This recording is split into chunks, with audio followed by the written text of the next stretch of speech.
É, o pessoal me pediu para falar um pouco sobre TDAH, né? Eu não tenho conflito de interesses para essa aula. Como os meninos já falaram, eu me formei em medicina aí na UFBA e eu vim para São Paulo fazer a residência de pediatria e de neurologia infantil. Eu estou atualmente terminando meu doutorado no departamento de neurologia lá do HC da USP. Mas eu queria dizer que onde eu aprendi neurologia foi nesse ambulatório aí, né? Nas sextas-feiras, no ambulatório de doenças cerebrovasculares. Foi um imenso prazer participar da LAN, de vários momentos, não só momentos acadêmicos, de que a gente fazia, mas também momentos de confraternização, onde eu construí amigos para a vida toda. E a LAN foi muito importante na minha formação, é realmente um grande privilégio, uma grande honra participar desse evento hoje. Bom, me pediram para falar um pouco sobre TDAH, e TDAH, o próprio nome fala o que é. É o transtorno do déficit de atenção e hiperatividade. E quando a gente fala disso, a gente tem que pensar que a gente não está falando de qualquer criança desatenta ou qualquer criança hiperativa. A gente tem que lembrar que isso é um transtorno. E o que é uma definição de transtorno mental, né? É quando você tem uma perturbação clinicamente significativa, você tem uma disfunção, isso gera um sofrimento, uma incapacidade que afeta a sua atividade social, profissional, acadêmica. Então, por definição, você tem que ter um impacto. E é por isso que falar sobre TDAH. Primeiro, por conta do prognóstico. A gente sabe, esse é um estudo bem recente, dinamarquês, que mostra que os custos de saúde em pacientes com TDAH, comparado com a população sem TDAH, é muito maior. Além disso, o desempenho acadêmico desses pacientes, a possibilidade deles concluírem ensino médio e graduação posterior é muito menor, assim como também a renda posteriormente. Além disso, abuso de drogas, né? Então, o TDAH é um fator de risco isolado para o uso de tabaco, maconha e cocaína. Então, é muito importante que a gente fale sobre isso e que a gente trate os nossos. O segundo motivo que é importante a gente falar de TDAH é a prevalência, né? E eu quis trazer essa notificação da Anvisa de 2014, mostrando que aqui no Brasil a prevalência varia de 0,9% a 26%, né? E veio toda uma discussão nessa época se estava existindo um super.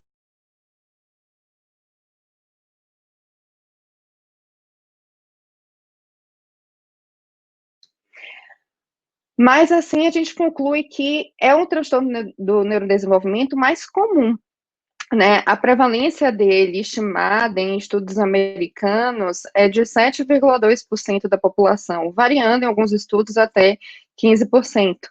Né?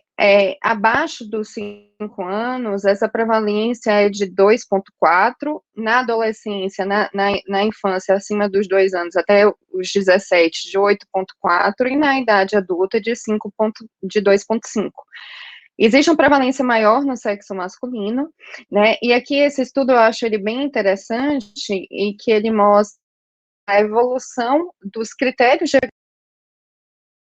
também o surgimento das novas medicações aqui embaixo, e como que a prevalência ela foi aumentando. Parece estar muito mais associada à mudança dos critérios diagnósticos do que à medicação em si. Mas a gente tem que pensar também que ele é um transtorno do neurodesenvolvimento. E o que é um transtorno do neurodesenvolvimento? A gente vai falar aqui muito sobre o DSM. O DSM é a classificação da Sociedade Americana, Academia Americana de Psiquiatria, que traz, um manual que traz todos os critérios diagnósticos de doenças mentais, né? E tem um capítulo lá, uma seção, que é de transtornos do neurodesenvolvimento, que inclui deficiências intelectuais, transtornos da comunicação, o TEA, o TDAH, alguns transtornos específicos de aprendizagem, transtornos motores e outros transtornos do desenvolvimento.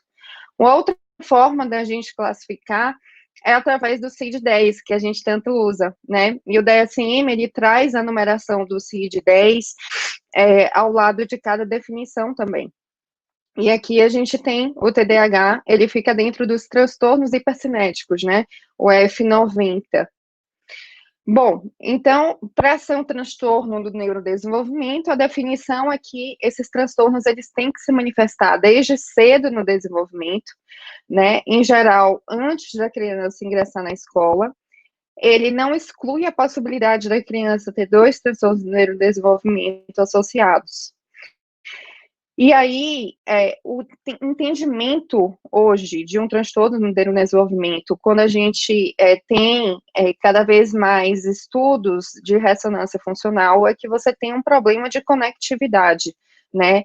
E daí vários estudos mostrando tanto redução da substância cinzenta subcortical, redução da substância branca microestruturalmente, né, e até o volume cerebral menor em pacientes com TDAH.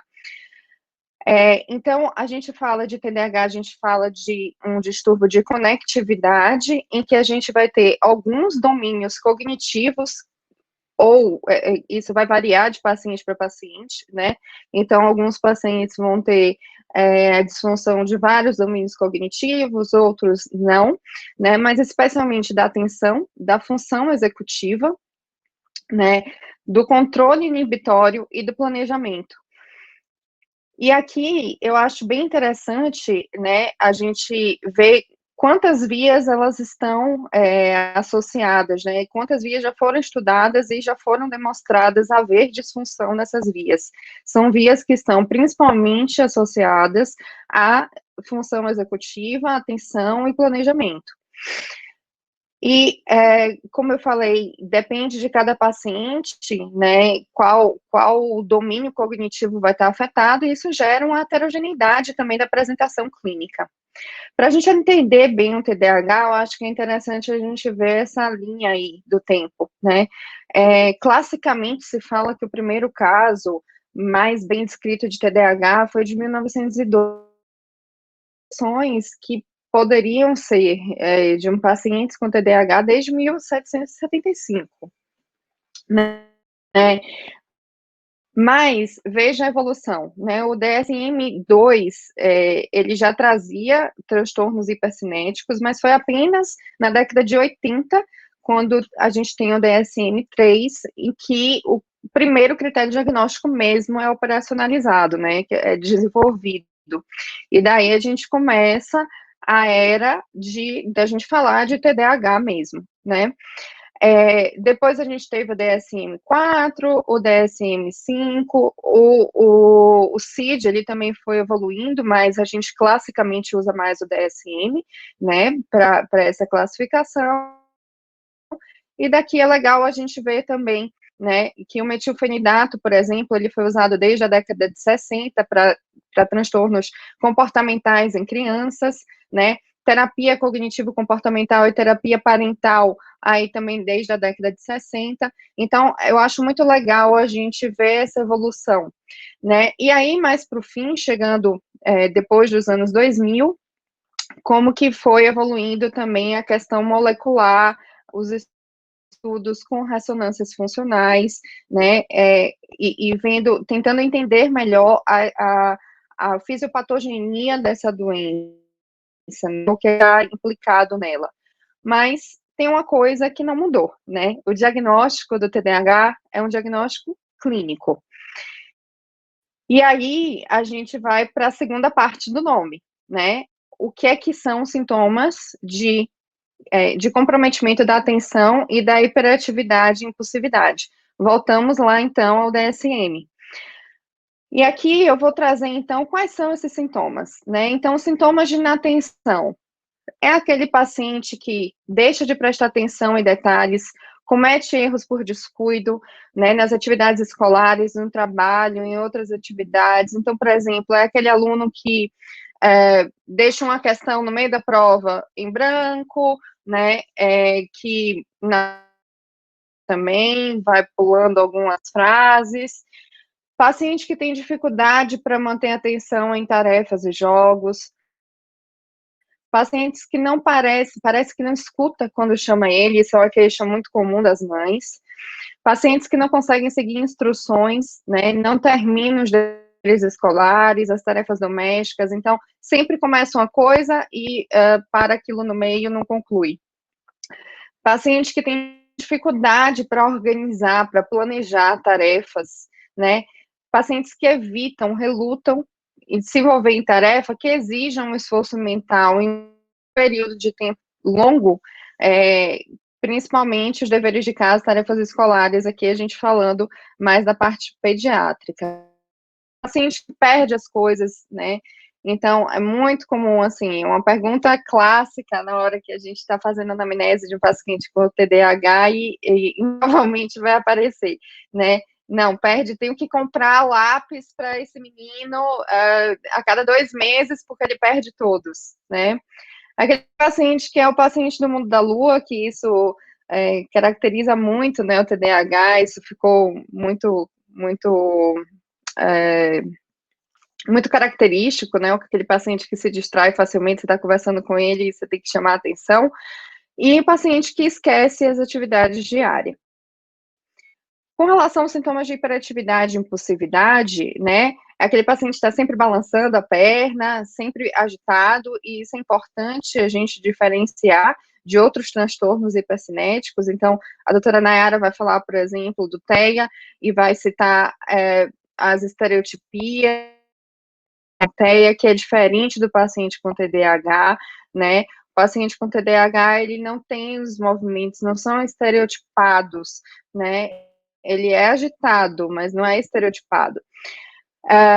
O paciente que abandona a sua cadeira na sala de aula, ou em situações que ele deveria permanecer sentado, então está sempre levantando, sentando, isso atrapalha o ambiente, né? Que corre, que escala os objetos, os móveis, de uma forma que não é esperada para aquele ambiente. Em adolescentes e em adultos, até porque esses sintomas de hiperatividade e impulsividade, eles são menos frequentes, né, eles se tornam menos frequentes, enquanto que nas crianças, especialmente nos meninos, eles são mais frequentes. Isso, o adolescente, o adulto, ele pode apenas falar de uma sensação de quietude, né, e não necessariamente você ter aquela agitação psicomotora. O paciente que é incapaz de participar de atividades de lazer mais tranquilas, aquele que está sempre a mil, como se estivesse sempre a todo vapor, que fala demais, que não espera o tempo do outro, né? Então, você começa a pergunta e ele já está respondendo, né? Antes de ouvir a pergunta inteira.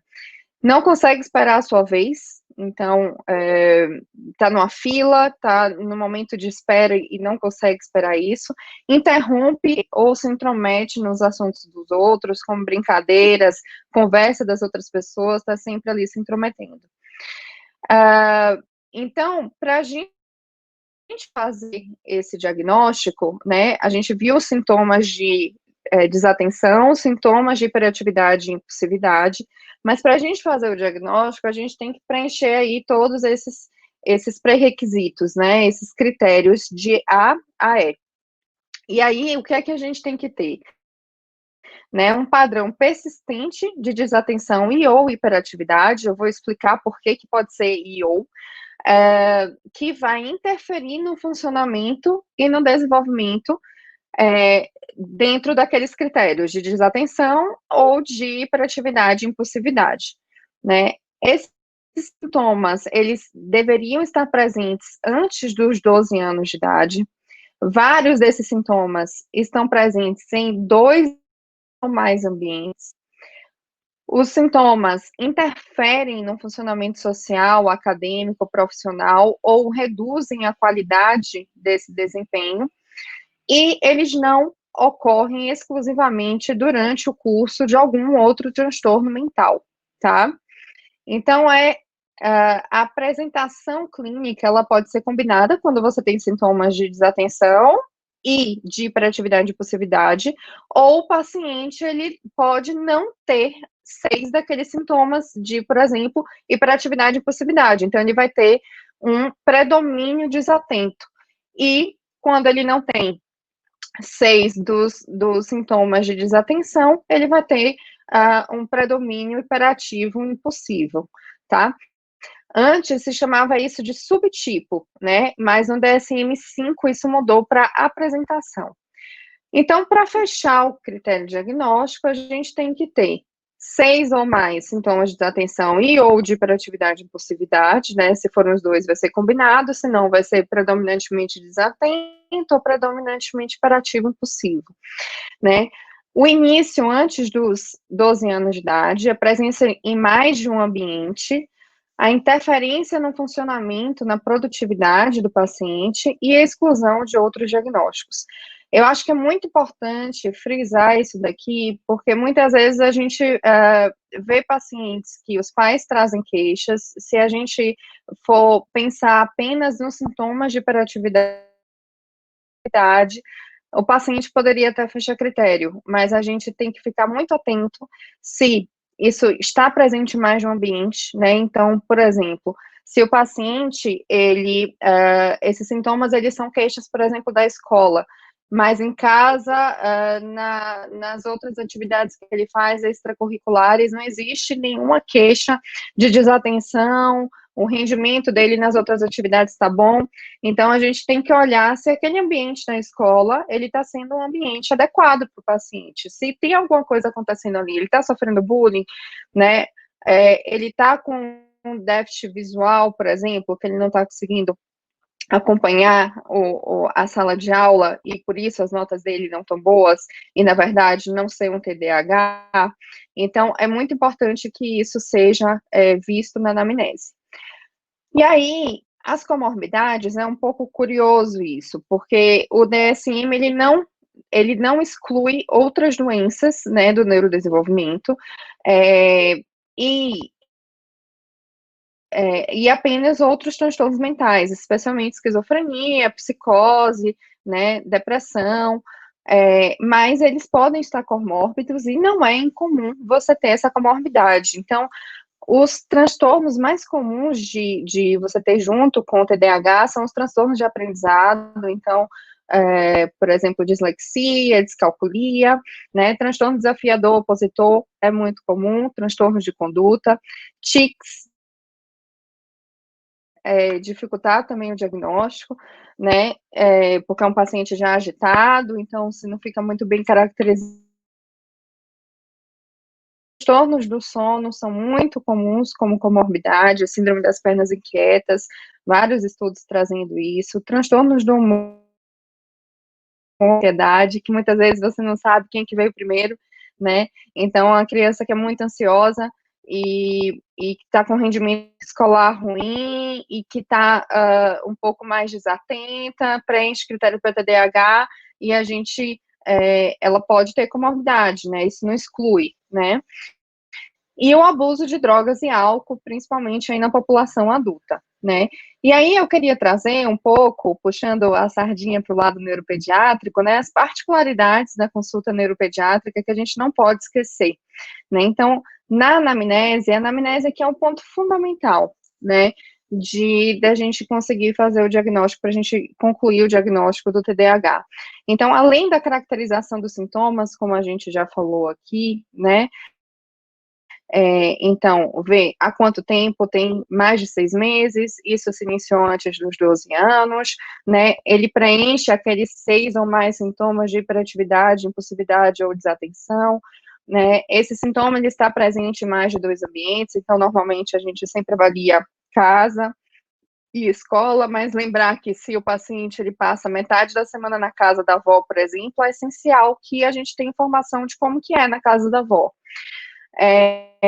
O desempenho acadêmico do paciente, então um histórico escolar, né, quando foi alfabetizado, como que foi a alfabetização, como que está o desempenho dele nas disciplinas, o contexto social que aquele paciente vive, isso é muito importante, como que está o sono e a alimentação, então, não só para a gente ver se existe uma comorbidade de transtorno do sono, mas também fazer o diagnóstico diferencial com outros transtornos, então, a doutora Nayara vai provavelmente falar sobre essa questão da seletividade alimentar no TEA, né, então isso pode ajudar você a fazer o diagnóstico diferencial também. Resultados de exames prévios, então, por exemplo, especialmente quando as natais, lembrar de ver teste do pezinho, teste da orelhinha, né, toda a triagem auditiva e neonatal, né, e se ele já fez algum exame por algum motivo, e detalhar muito bem os antecedentes patológicos, perinatais e familiares. E aqui eu queria chamar a atenção principalmente de antecedentes familiares, que são coisas que normalmente na anamnese de adulto a gente não pergunta, né, mas lembrar de ver se os pais, eles têm uma história de consanguinidade na família, que isso possa fazer a gente alertar para alguma doença genética, metabólica, né. Nos antecedentes perinatais, tem que ser detalhado toda a história pré-natal e do nascimento, né, porque, inclusive, são fatores de risco, né, então, pacientes que foram expostos a abuso pela mãe durante a gestação, pacientes que foram prematuros, especialmente prematuros abaixo de 32 semanas e menos de 1 quilo ao nascer, né, como que foi a nota do Apgar, se o paciente ele ficou internado, se ele teve alguma outra comorbidade nesse período perinatal.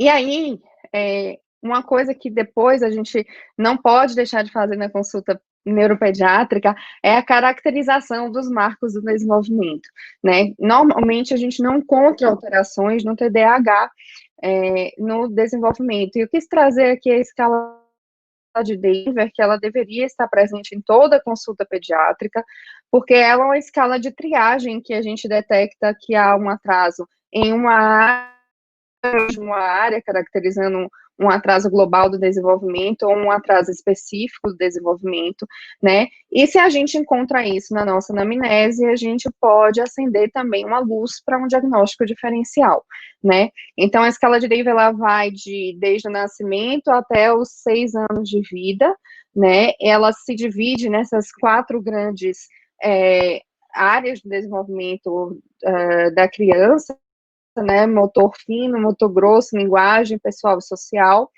e é uma maneira fácil de você fazer um rastreio na sua consulta pediátrica do dia a dia. E, por fim, o exame clínico e neurológico, né? O exame clínico geral é muito importante pesar, medir a criança, ver se tem desnutrição, ver se tem alguma alteração, algum dismorfismo, algo que te faça pensar também numa síndrome genética, que você precise e avançar uma investigação nesse sentido. E o exame neurológico completo, né? Muitas vezes os pacientes normal, né?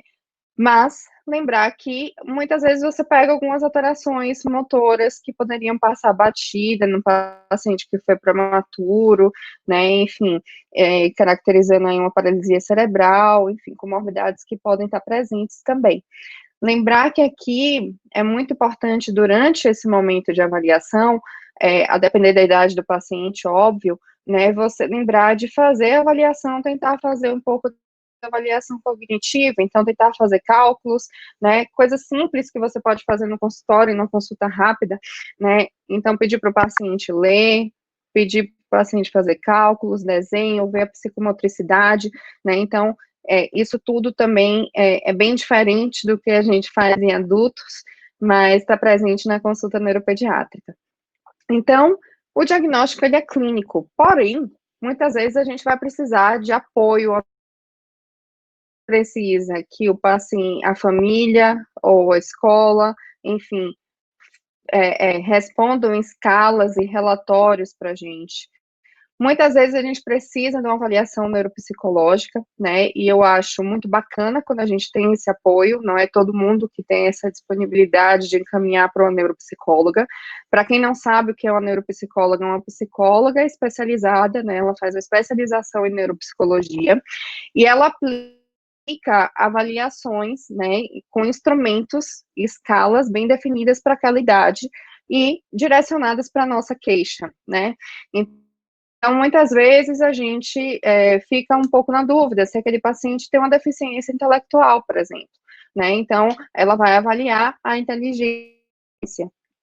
né, e outras funções cognitivas superiores.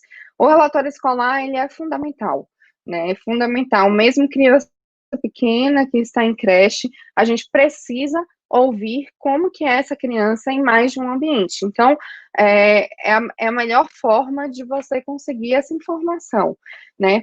E daí, muitas vezes, você vai ter que direcionar exames para sua suspeita. Então, é um paciente que teve a triagem auditiva alterada, você vai precisar fazer um exame da audição. É um paciente que está com queixas evidentes, né, e na sua consulta você viu que pode estar com déficit visual, né, ou que tem história familiar de alguma doença que você precisa investigar melhor. E aqui eu quis trazer só o Snap, eu não sei se todo mundo conhece, é um instrumento muito fácil, né, você consegue pegar na internet, assim, muito fácil de usar. Ele se divide de 18 questões em que o pai, a mãe, o familiar, enfim, e os professores devem marcar se aqueles sintomas eles estão presentes numa frequência muito pouca, né, então nem um pouco, só um pouco, bastante ou demais. E a gente vai considerar para nossa pontuação se foi marcado um X no bastante ou no demais. E vocês vão perceber que são exatamente 18 questões, né? Que elas se dividem em 9 questões de hiperatividade, né? E 9 questões de desatenção, desculpa, e 9 questões de hiperatividade e impulsividade, né? E aqui funciona a mesma coisa, é um exame de triagem, um rastreio, né? É importante que ele seja feito pareado, então se você manda para os pais fazerem, para a escola ou o avô preencher, enfim, é importante que isso seja feito no mesmo momento, né? Para que a gente pegue uma foto da criança naquele momento e a gente vai pontuar também 6, né? Então, se tiverem mais de 6, bastante, mas a gente, isso indica mais. Um casinho para a gente só ilustrar um pouco, uma menina que chegou para mim com 6 anos e 10 meses, com a queixa da mãe de dificuldade escolar. E aí, no relatório da escola, trazia que ela era uma criança muito insegura, ela tinha dificuldade para se concentrar e dificuldades para reconhecer letras e números. Ela já estava com 6 anos e 10 meses, ela conhecia já as letras de uma forma geral, mas ela não conseguia ainda ler, né, e escrever nada, apenas o nome dela. Ela tinha uma antecedente de prematuridade, ela nasceu de 32 semanas, um peso de 1.500, ficou 56 dias na UTI, não teve complicações neurológicas, não teve hemorragias intracranianas, teve um teste da urininha alterado no ouvido esquerdo, ela tinha um antecedente de asma, ela também teve um canal arterial corrigido aos 2 anos, ela era filha única, os pais não eram primos, não tinham nenhum histórico de consanguinidade, a mãe tinha uma de nódulo tiroidiano e fez cirurgia bariátrica, e o pai tinha uma arritmia, provável síndrome de Wolff-Parkinson-White. E o que eles traziam aqui no contexto familiar, eles moravam só eles três, mas que ela era muito grudada na mãe, ela não conseguia se separar da mãe, tinha essa nada chamou muita atenção, né? Ela andou com 1 ano e 1 mês, falou as primeiras palavrinhas com 1 ano, frase com 2 anos, isso considerando que ela foi uma bebê prematura, né? E não tinha também queixas quando questionada sobre sono e alimentação. Essa menina, ela já veio para mim com a ressonância, Bera, e exames laboratoriais normais, ela também tinha baixa estatura, então a endócrino pediu uma ressonância de hipófise e fez ressonância de encéfalo, né? A princípio, com o exame neurológico normal, a gente não precisaria nem ter feito. Eu pedi para que fosse feito o SNAP e ela pontuou 5 em desatenção na escola e 4 na avaliação dos pais, mas ela pontuou para hiperatividade nos 2 ambientes. E daí eu encaminhei essa menina para avaliação neuropsicológica, porque ela tinha essa questão aí da relação dela com a mãe, né, que parecia ter um quadro de ansiedade associado, né, que de fato se formou, se confirmou, né, então nas escalas, né, que foram feitas com ela, que foram aplicadas, viu que ela tinha um QI normal, né, e o que apresentou alteração foi uma dificuldade em atividade de atenção, visoconstrução de atividades grafomotoras, componentes da função executiva de planejamento, controle inibitório, e também mais, né, essa paciente, então, ela começou o tratamento e, depois de um ano, terapia também cognitiva, ela já alfabetizou e tá super bem, tá? Então, falando de tratamento, né, eu acho que o primeiro ponto que é mais legal importante da gente falar, é que a gente tem que informar os pacientes, né, não esquecer de conversar com a criança também, e aos pais sobre o diagnóstico, né? Acho que cada vez mais tem menos, cada dia menos tabu com relação a isso, né? Mas é muito importante que a gente converse sobre isso para que os pais aprendam a lidar com a criança. E também o apoio pedagógico, né? Eu acho que é muito importante a gente sempre conversar com a escola, lembrar que a criança passa a maior parte da vida dela, do dia dela na escola, né, e a gente precisa desse apoio. Então, são coisas do tipo, a criança, ela deve sentar à frente, né, de preferência, ela não ter outros estímulos, então, sentar num lugar na sala que não tenha outros estímulos perto da porta, enfim, tempo de prova maior, e tudo isso está na lei. Então, por isso que é importante a gente falar sobre isso com os pais, porque são coisas que eles têm que lutar, são direitos do seu filho, né? Sempre tratar a comorbidade, né? Isso é muito importante. Então, pacientes em que você percebe que tem sintomas de ansiedade muito evidentes, né? Ou pacientes que têm distúrbio de sono, síndrome das pernas inquietas, né? Que tem tique associado. Isso vai te ajudar não só a você tratar ele e ele ter um prognóstico melhor, mas também a escolha do tratamento que você vai fazer. E o tratamento medicamentoso, de preferência, a primeira linha, são os estimulantes. Teoricamente, eles são liberados acima dos 7 anos. Em raras exceções, a gente usa abaixo disso, né? A gente tem que avaliar contraindicações. Existiu uma recomendação da Academia Americana de Pediatria, de Psiquiatria, de se fazer eletrocardiograma e avaliação cardíaca em todos os pacientes que fossem planejado fazer uso de estimulantes, mas isso a Academia Americana de Pediatria, e aqui no Brasil a gente não faz, né? A gente considera que a avaliação clínica e o histórico cardiovascular da família são mais importantes. Então, pensa, né, em TDAH, né, um paciente que ele fecha os critérios diagnósticos pelo DSM-5, se ele for um pré-escolar, né, a gente vai fazer terapia não medicamentosa, né, e apenas fazer terapia medicamentosa quando o caso for muito grave, né, e a terapia, e avaliar comorbidades. Então, se é um paciente com comorbidade, a gente vai investigar melhor esse paciente, né? Então, ver se, primeiro, ele tem alguma contraindicação a fazer tratamento medicamentoso, né? E tratar aqueles sintomas de comorbidade. Então, transtorno de aprendizado, né? Esse paciente ele vai ter que fazer um acompanhamento com fono, com psicopedagogo, enfim, não adianta apenas dar o remédio, né? E muitas vezes você não vai, se esse é um sintoma que prevalece mais, o remédio ele não vai ajudar. E aí, se você tem a comorbidade, né, então você vai tratar a condição, e quando essa condição estiver estável, você vai tratar o TDAH, né? A ideia aqui, inclusive, ver se os sintomas de TDAH, eles vão melhorar. Então, paciente que tem distúrbio de sono, né, que tem uma insônia crônica, que tem parassonias, né, que isso está influenciando, que tem síndrome das pernas inquietas, você trata a comorbidade, né, e reavalia.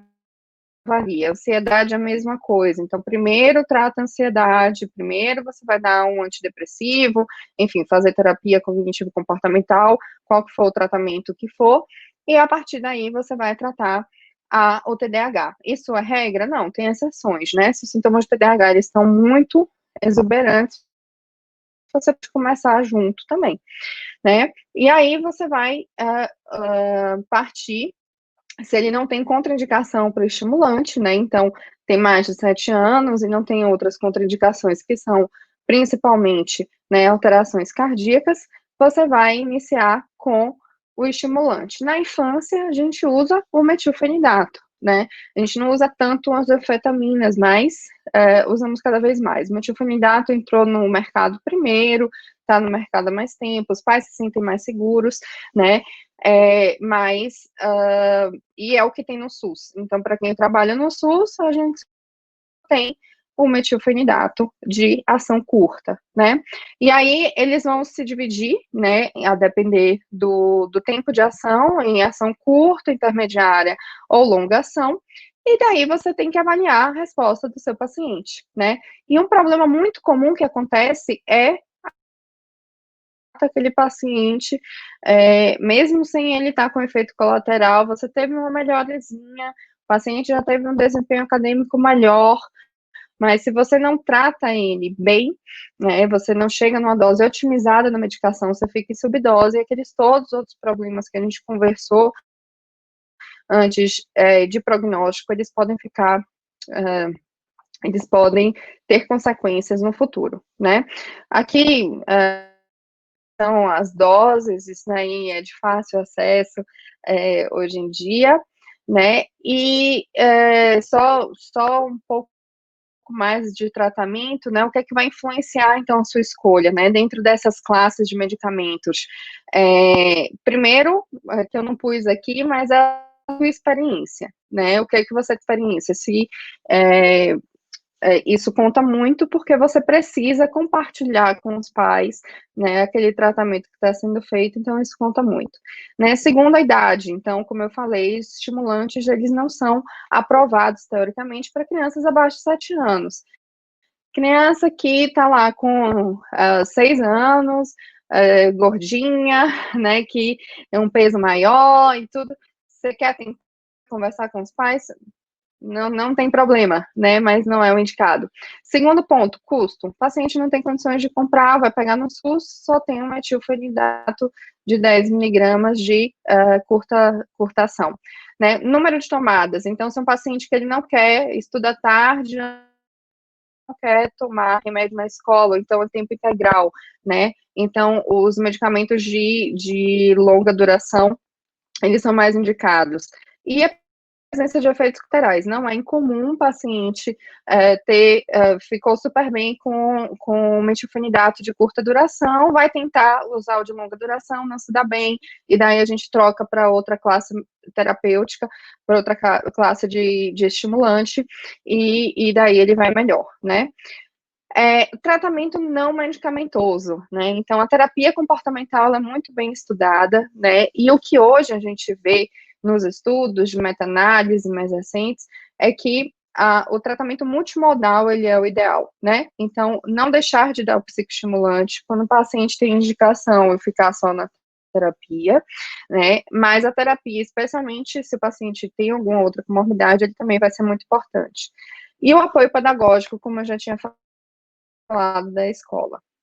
O que eu queria deixar de mensagens finais aqui, né, é que o TDAH, ele, como eu falei, é um transtorno, né, do neurodesenvolvimento, então é uma coisa que se inicia no desenvolvimento, tem todos aqueles estudos recentes, né, de conectividade cerebral, mas ele é um transtorno, não basta você ter desatenção e hiperatividade, você tem que ter um comprometimento da funcionalidade, né, e lembrar que tem que preencher todos aqueles outros critérios, né? Você tem que ter os sintomas antes dos 12 anos, você tem que ter os sintomas em mais de 2 ambientes, você tem que fazer uma diagnóstico. O diagnóstico, ele é clínico, o tratamento farmacológico e não farmacológico vai possibilitar um melhor prognóstico no futuro, e o apoio pedagógico em função, a informação, a família são essenciais, né, para que os pacientes tenham a inclusão necessária, né, e que procurem pelos seus direitos aí. Bom, era isso que eu queria trazer para vocês, eu estou disponível para as perguntas, eu deixei aqui os meus contatos, e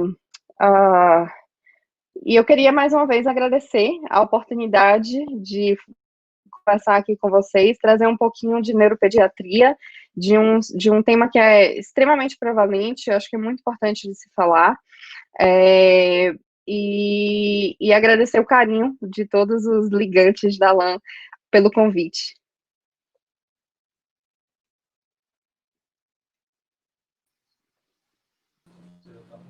Pronto, sensacional. Parabéns, doutora Renata, pela aula. TDAH é um tema extremamente intrigante e sua aula só nos faz ter mais curiosidade, né, para esse tema. Obrigada. Obrigado por nos proporcionar esse privilégio de contar com sua aula.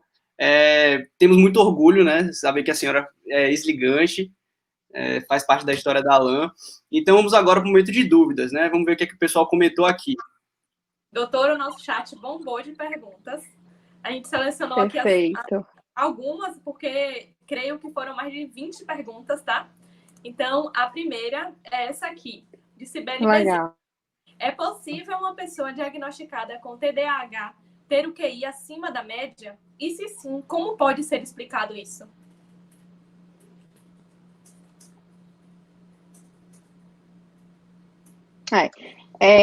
Pode sim, né? Então, assim, primeiro porque você não tem um critério de exclusão de você ter uma superdotação, de você ter um alto funcionamento, né? Não é um critério de exclusão, né? E a outra coisa que talvez fique mais fácil de entender é que são domínios também diferentes cognitivos, né? Sim. Então, a questão de inteligência, a questão do TDAH ser mais uma disfunção executiva e atencional, tá? Então, não exclui, e não é incomum também, mas às vezes é um pouco difícil de diferenciar, né? Às vezes você toma medidas para os pacientes que têm o autofuncionamento e eles melhoram os sintomas de TDAH só com terapia, medidas comportamentais de mudanças na escola, na família, de como lidar com isso, né? E aí os sintomas de TDAH, eles ficam menos evidentes. Então, é importante fazer o diagnóstico diferencial, por isso que é legal fazer a avaliação neuropsicológica, como eu falei, né? Se você tiver acesso, mas não exclui. Certo. Certo, vamos para a segunda dúvida, então.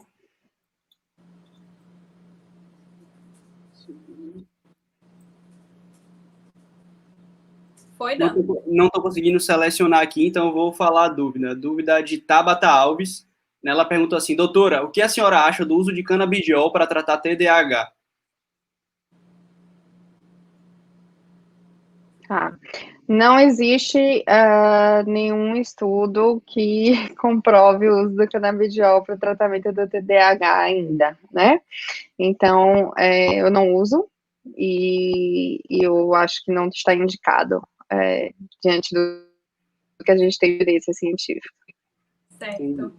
Doutora, essa aqui também eu achei muito interessante, de Paulo Melo. Ele pergunta, qual o prognóstico do TDAH? Como a doença se desenvolve durante as demais etapas da vida?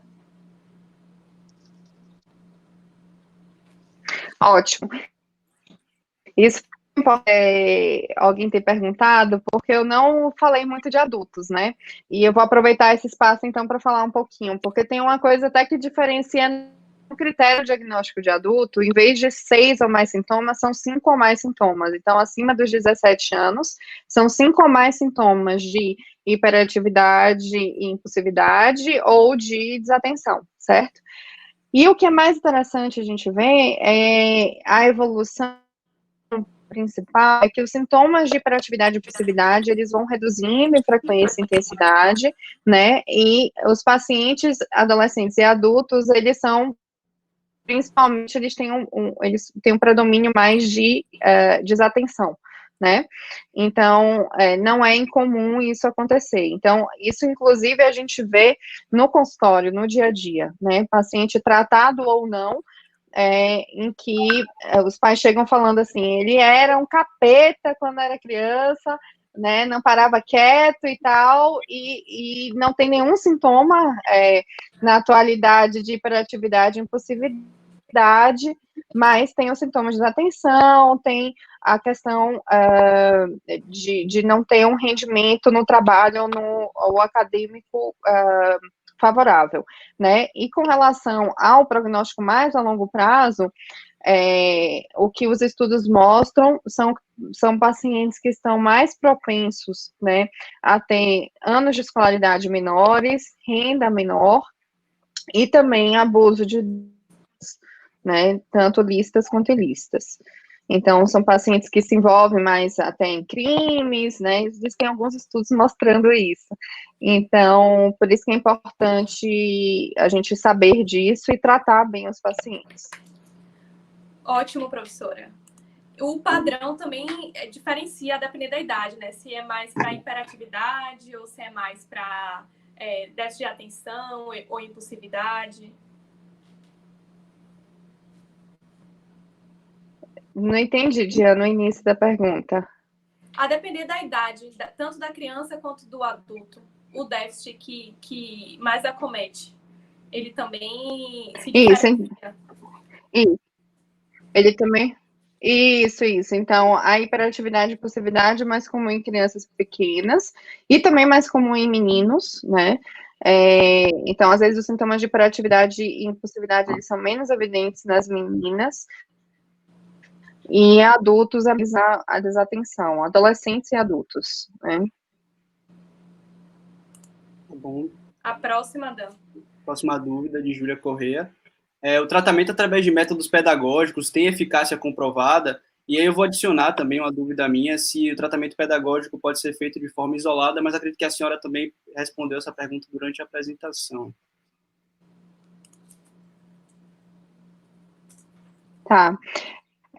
Então, assim, isoladamente, não, né? O que os estudos trazem é que a terapia cognitiva comportamental, né, que a gente não tem método pedagógico apenas, né, a gente não faz isso, a gente faz mudanças do estilo, mudanças, então, aquelas coisas que eu comentei durante a aula, né, então, do paciente sentar à frente, né, não sentar perto de ambientes barulhentos, ter maior tempo de prova, às vezes fazer prova no ambiente isolado. É claro que isso tem que ser adaptado para cada contexto de cada escola, né? Mas é isso que a gente recomenda, né? Isso daí já ajuda muito, né? Mas a gente não considera que isso seja um tratamento. Existem alguns estudos de meta-análise,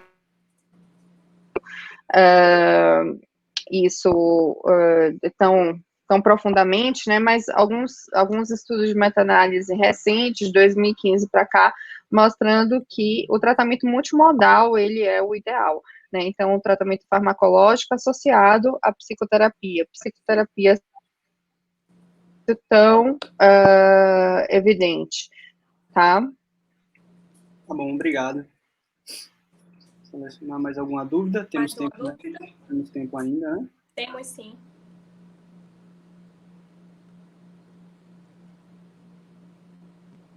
Mais algum aí, Dan, que você achou interessante? Estou olhando aqui.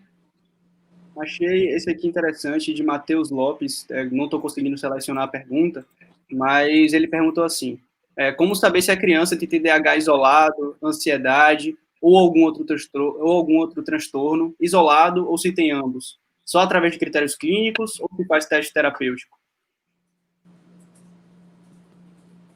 Matheus, muito boa pergunta, tá? A gente não costuma fazer teste terapêutico para diagnóstico, tá?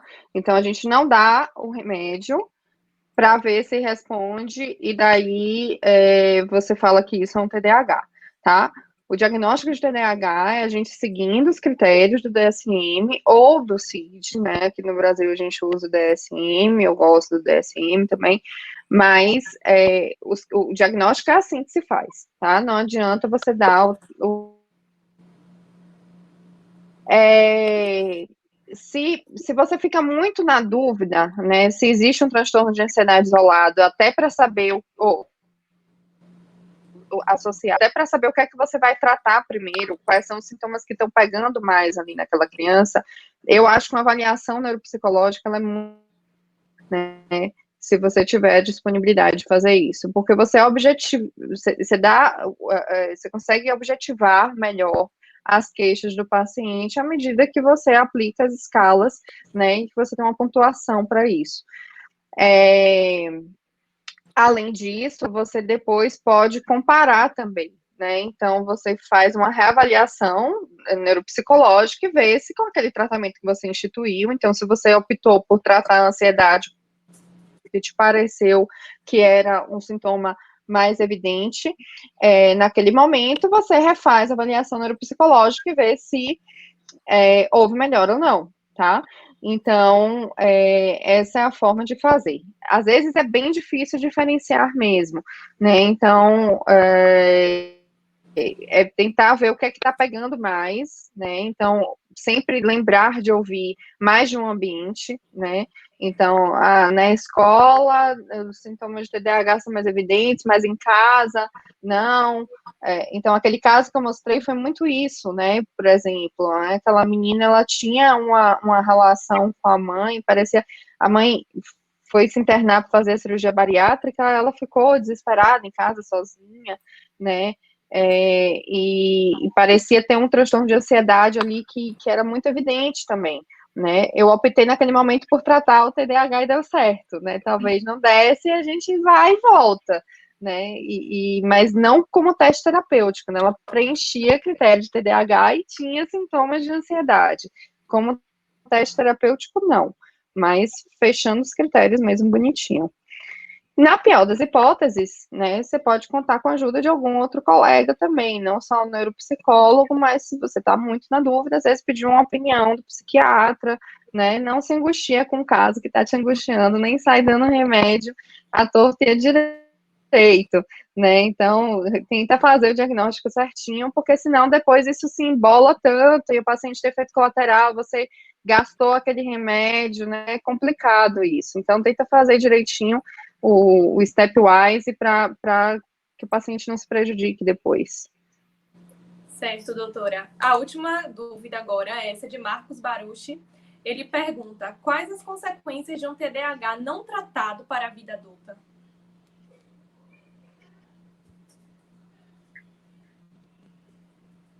Certo. É um pouco disso que eu já falei, né? Então, o que é que mostra? Rendimento acadêmico, anos de escolaridade, né? Abuso de drogas, envolvimento em crimes, de um modo geral, e renda que também é inferior, né? Então, isso está associado principalmente a pacientes não tratados, tá? Agora, tem muito paciente que ele antes tinha essa ideia, né, inclusive, de que pacientes, à medida que crescia, deixava de ter os sintomas. Na verdade, é porque os sintomas de hiperatividade e impulsividade, eles são tão marcantes na infância, que à medida que o paciente fica adulto, que aqueles sintomas não existem mais, parece que ele não tem mais nada. E os sintomas de desatenção, às vezes, a pessoa consegue lidar com ele, e seguir a vida em frente. Mas não é verdade. Isso ele pode ter comprometimento no seu relacionamento, no trabalho, né? No trabalho, na faculdade, né? Aí para o resto da vida. Então é importante que os adultos também se tratem. Eu não trato adultos, né? Mas o que a gente vê na literatura e os colegas que tratam trazendo isso, né? Até essa prevalência de 2,5 em adultos, ela talvez esteja subestimada. E a mudança do DSM recente de reduzir esse número de critérios diagnósticos em adultos permitiu que você aumente o diagnóstico em adultos, né, e que mais pacientes se beneficiem do tratamento, né, então isso é muito importante.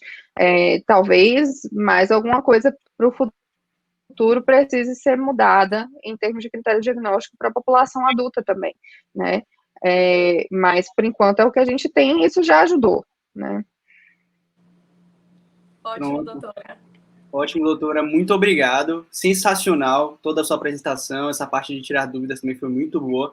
Doutora Renata, muito obrigado pela disponibilidade e pela aula, foi magnífica, é um prazer para nós da LAM podermos prestigiar uma aula tão rica e esclarecedora, e mais uma vez o orgulho, porque você é ex-ligante, né? Então, muito obrigado mesmo, e